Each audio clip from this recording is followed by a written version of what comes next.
Hello everyone, it's Hannah here again. So I'm literally filming this video on the last day of 2023. It's 1:37 a.m. and I'm going to be finishing this edit and posting it the same day. It goes a long way to actually tell me how much I've wanted to unpack everything in this year and leaving it in this year, especially the things that I don't want to carry on to the next year, which is literally tomorrow.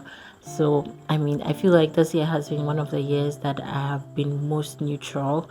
I've not been happy and I've not been sad. I've just been neutral. So, like most of the time when people ask me how you do, I'm like, I'm just there. And it's not that I don't have anything to do or I don't feel anything. I'm just there. I feel like a lot of people have either gone through this stage or are probably going through this stage right now where you don't feel happy, you don't feel sad, like you don't feel anything, and it's almost like you're neutral at everything. Like I've had a lot of experiences where I'm supposed to classify as my happy moments, or I'm supposed to classify as the moments where I feel like I'm most happy or most excited, and then like the next minute I feel like I'm so empty. I literally don't know why I was feeling this way. Like literally this year I've been able to set up this desk behind me. Oh, sorry, I need to get that turned on because I actually love this background so much. I've been able to set up this desk. I've been able to buy so many microphones, so many gears for my YouTube setup, and I feel like it's been a very good improvement in my life for this year. And I'm actually very proud of myself for all the decisions I've made for myself this year. Like I feel like this year I've been very deliberate about putting myself first, and I just wanted to share some things with you that have actually brought me to this point in 2023. And one of my topmost priorities in this year is actually to put myself first, because I feel like the statement that they say that nobody really cares about you but you is actually very true. Like literally nobody cares about you but themselves. So if you're going to make a very if you're going to make a very important decision, you might as well just put yourself first. And there's nothing wrong with that.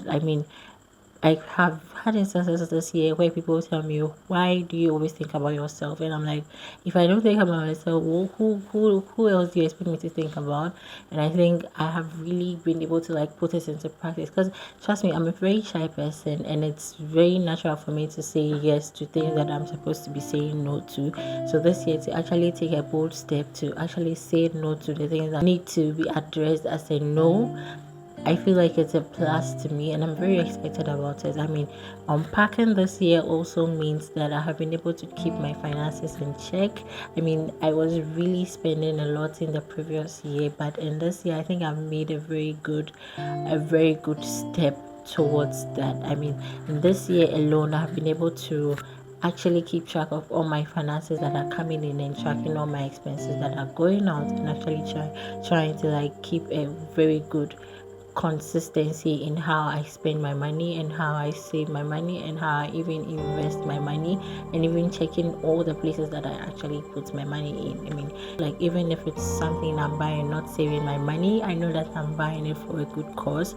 And I think that is also a very good thing that I've been able to achieve this year.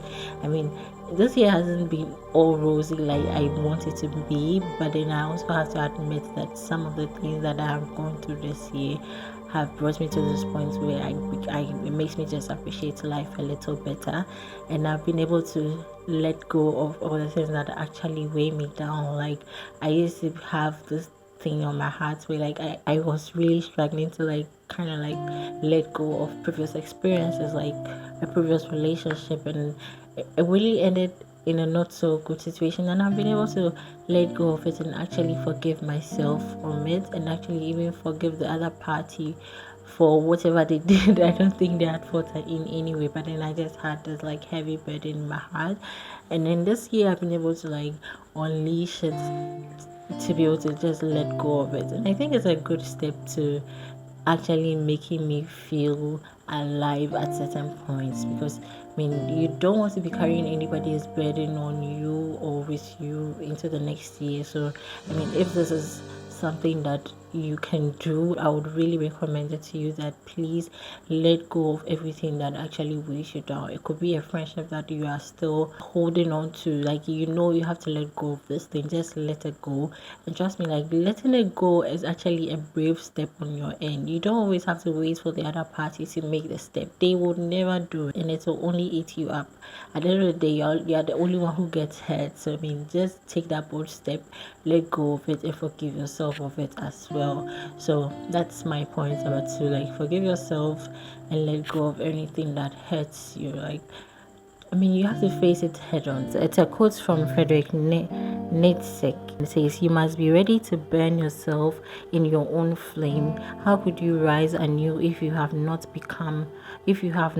first become ashes?" Now, it emphasizes the efforts that you have to put into some of the things that you are expecting to see. So if you're expecting something new to happen, how can you not actually make the first move to actually burn yourself? So I mean, like Frederick is saying, like how can you rise and you rise anew if you have not first become ashes? Like you really have to burn yourself through certain things and certain situations to actually get yourself out of certain situations and certain things.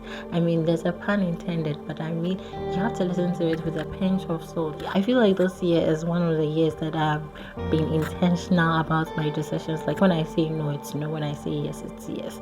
So like when my friends call me and they say, "Oh, Hannah, let's go out," and I say no, it's no. Like there's no arguing. I don't even put myself in a situation to even give you reasons, because I feel like giving people reasons is just opening up more room for uncertainty and being doubtful. But when you are very strict about what you're saying, you are strict about it, and then you just go for it. Now, in the same vein about putting in the effort, you are the only one who can actually actualize your dreams. So if you know there's a bad habit you can let go of, if there's a bad relationship you can let go of, if there's a bad environment you can let go of, you are the only one who can actually make that step to move out of that situation. How can you actually move out of the situation if you don't move yourself out of the situation? So that is like a brief explanation I can give to you about this quote, and it really touched me when I heard this from Buzoma St. John at her workshop here in Accra, Ghana, and I really had a good time. I feel like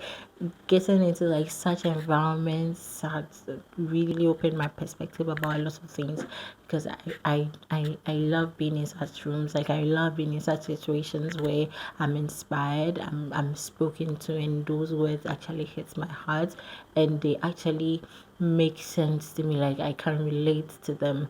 And this also brings me to the point of your environment. Like you should really be checking your environment and where you spend most of your time, because where you are actually determines who you get to become. So if you're in a place where you are constantly limited in information, like you're constantly in an enclosed environment where you don't get that opportunity to grow or to learn something new, you only know what you know, and what you don't know, you don't know. You have to be really deliberate about changing your environment and get into a place where the environment actually influences you positively. Like there's so much power you can tap into if you're in the right environment. And this goes a long way to say that you should be mindful of the friends that you keep around you. Like I mean, it's 2023 going to 2024. You shouldn't be told that you should be able to learn to pick and choose your friends. Like you should be deliberate about who you spend your time with. You should be deliberate about who spends time with you. It has been super great, and I'm so grateful that it's coming to an end. I'm really looking